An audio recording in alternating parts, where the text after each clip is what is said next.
Brand Collapse Manager. Belakangan ini atau beberapa hari terakhir itu lagi ramai banget kan di Facebook. Mendadak para content creator edukator ngepost soal Brand Collapse Manager, yang katanya Meta itu bakalan pelan-pelan berpindah sistem dari yang tadinya itu ada monetisasi konten, di mana kita bisa menghasilkan uang dari konten-konten yang kita post berdasarkan tayangan iklan, tapi kemudian akan berpindah ke sistem yang ini lebih kepada kayak ada brand nih mau endorse kita atau enggak. Kalau mau endorse kita dapat cuan. Kalau kita nggak dapat endorse, ya mungkin cuan yang akan kita dapatkan hanya sedikit atau bahkan nggak ada sama sekali.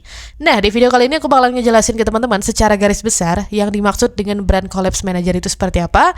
Kemudian yang kedua, aku juga akan ngebahas seputar postingan-postingan template yang belakangan ini beredar di Facebook, di mana para content creator itu banyak banget yang nge-share tentang seperti apa cara kerja etalase creator, cara kerja iklan kemitraan, dan cara kerja Brand Collapse Manager tersebut.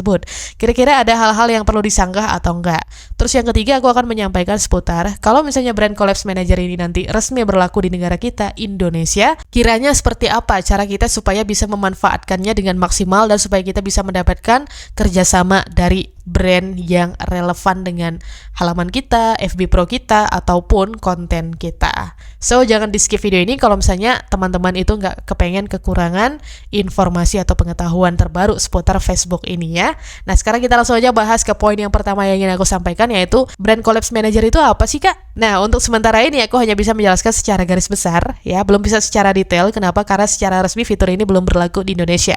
Tadi aku udah cari-cari gitu ya, gimana caranya supaya bisa masuk ke dashboard Brand Collapse Manager-nya Meta, tapi ternyata ketika aku klik login itu belum ada halamannya gitu loh, belum ditemukan itu halamannya. Tandanya apa?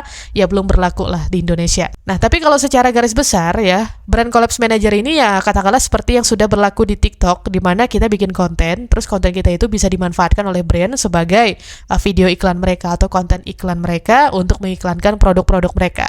Tapi secara legal ya, bukan secara ilegal yang video kita dicomot, di-reupload sama mereka, kemudian mereka ya sembarangan nyematin produk di situ. Kayak misalnya kan belakangan ini suka beredar tuh ya, video-video influencer yang udah terkenal diambil, dicomot gitu aja sama brand-brand yang tidak bertanggung jawab untuk mempromosikan apa, misalnya jutai online dan sebagainya gitu kan, atau aplikasi penghasil uang yang itu tuh ya scam dan sebagainya gitu. Nah, bukan yang seperti itu ya yang dimaksud dalam Brand Collapse Manager ini, tetapi lebih kepada Facebook atau Meta itu punya dashboardnya sendiri untuk Brand Collapse Manager, dan di situ nanti ya para brand-brand ya, mereka yang punya dashboard itu bisa terhubung dengan para influencer dengan sangat mudah kalau misalnya mereka ingin mempromosikan produk mereka gitu. Nah, kalau misalnya teman-teman googling ya, cari Brand Collapse Manager Facebook kata kuncinya, pada tahun 2023 udah ada yang ngebahas soal ini. Tandanya apa? Di negara-negara tertentu fitur ini tuh bukan sesuatu yang baru gitu. Tapi di negara kita ya, seperti yang udah aku bilang tadi, ketika aku mencoba ingin masuk ke dashboardnya belum bisa, berarti belum berlaku di negara kita. Jadi secara sederhananya, kalau teman-teman ingin tahu lebih detail tentang cara kerja Brand Collapse Manager ini dan sebagainya yang udah berlaku di negara lain, teman-teman bisa googling aja. Udah banyak banget yang bahas dan aku udah baca beberapa. Nah, cuman balik lagi karena ini belum berlaku secara resmi di Indonesia gitu kan, kita belum tahu ya regulasinya kalau nanti udah berlaku antara yang di negara kita sama yang di negara lain sama atau enggak. Makanya aku belum mau menjelaskan secara lebih detail mengenai fitur Brand Collapse Manager ini. Dapat dipahami ya? Nah, itu untuk penjelasan yang pertama. Nah, sekarang bagian yang kedua atau poin kedua yang ingin aku bahas di video kali ini itu adalah mengenai ada banyak banget nih para content creator yang niche edukasi gitu ya di Facebook yang nge-post tentang sistem Meta yang pelan-pelan pindah, tapi captionnya lagi dan lagi template sama semua, entah dari siapa sumber pertamanya ya. Jangan sampai nanyanya ke AI ya, apalagi ke Meta AI gitu kan.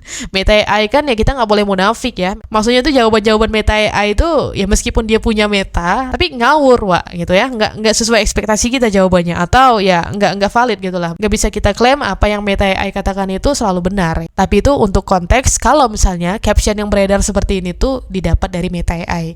Tapi kalau misalnya ini berdasarkan kayak informasi yang valid gitu ya, entah mungkin siapa pertama kali yang dapat info ini, misalnya didapat dari orang dalam Meta atau Facebook gitu kan, terus dia share, ya oke lah gitu.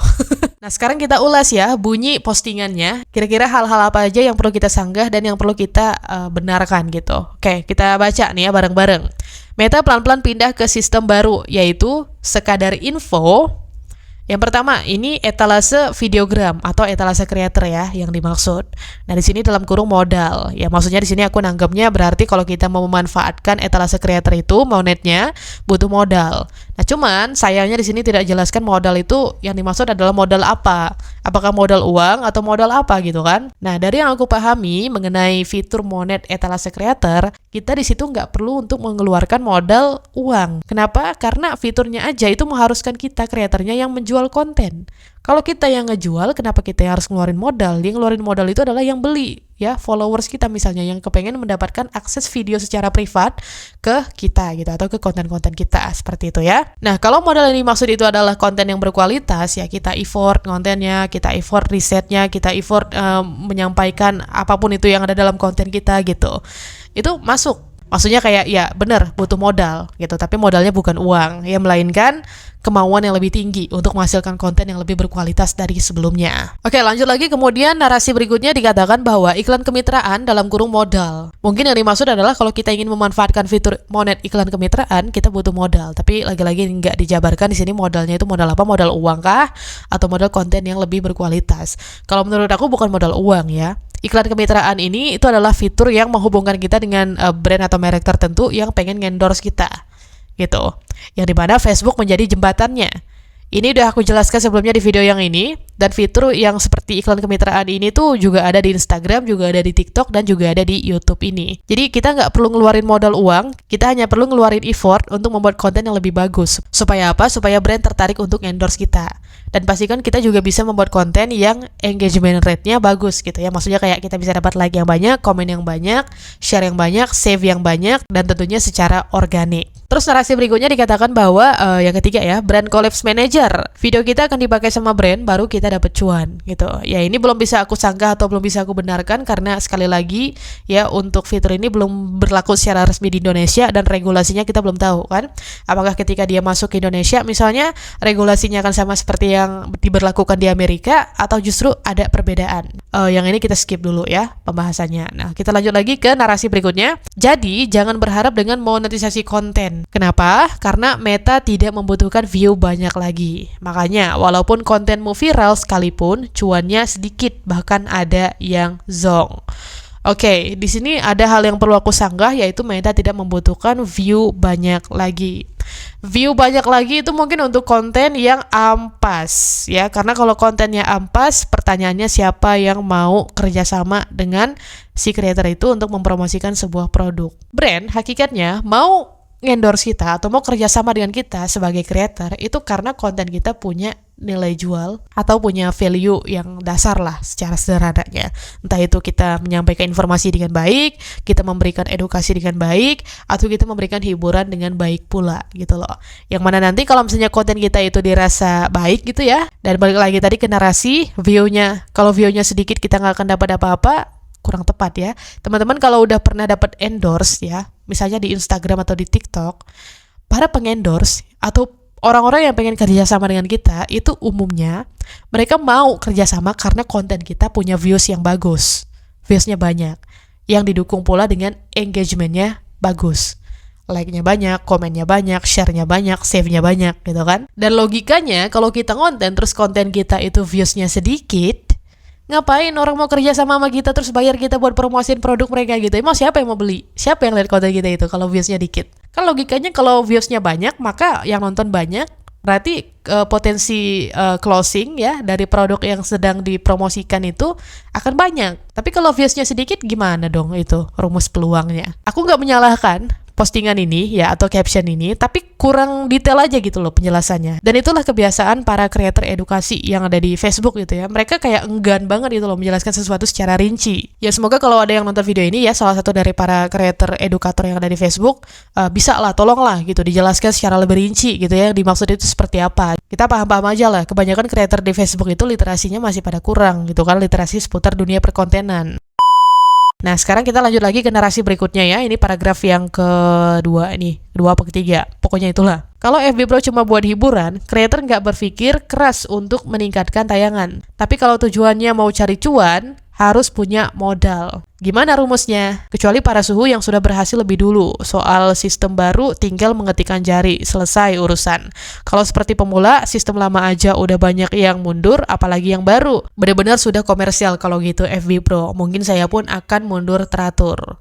Bagaimana menurut Anda? Mundur atau lanjut? Oke, ini aku kurang paham ya sebenarnya dengan kalimat-kalimatnya karena tanda bacanya nggak jelas gitu guys.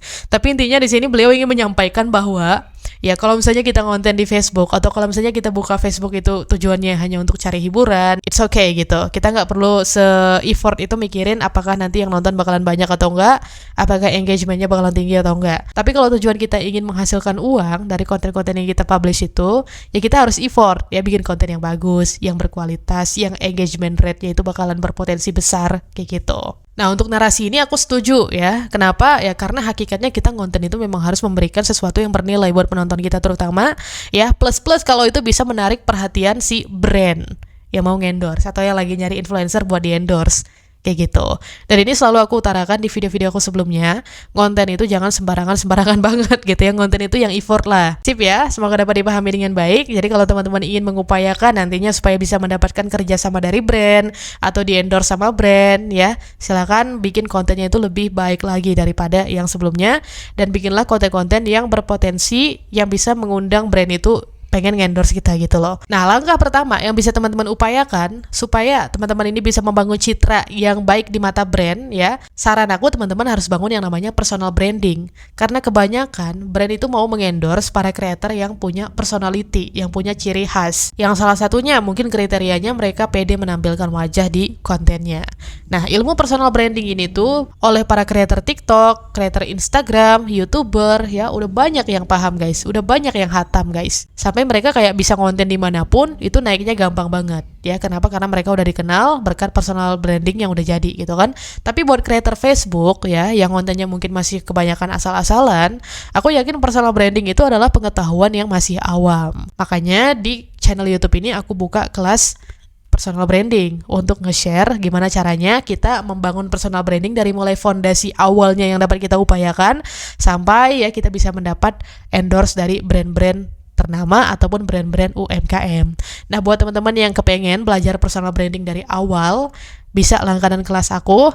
Aku bukanya murah aja ya, cuma 10.000 per bulan. Di kelas tersebut aku akan update materi setiap minggunya seputar personal branding, public speaking, plus aku juga akan kasih akses ke teman-teman yang kepengen mendapatkan endorsement dengan cepat dari brand-brand tertentu yang ada di Indonesia ya secara khusus. So, silakan klik komentar yang ada di video ini supaya teman-teman bisa mendapatkan akses secara langsung ke kelas personal brandingnya. Lalu setelah membangun personal branding dan personal brandingnya jadi, yang perlu kita lakukan berikutnya apa? Ya, aktif terus ngonten dan kita harus pintar-pintar memanfaatkan peluang ya, setiap peluang yang ada di depan mata kita untuk mendukung personal branding kita itu supaya semakin jadi.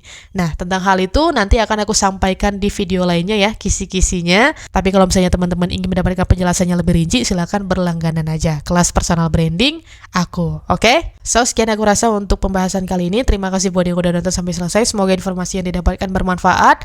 Nanti kalau misalnya fitur atau dashboard brand collapse manager udah resmi diberlakukan secara legal di Indonesia, bakalan aku upayakan untuk bikin konten penjelasannya lagi secara lebih detail dan spesifik gitu ya. Kita ketemu lagi di video berikutnya. Sampai jumpa. Bye-bye.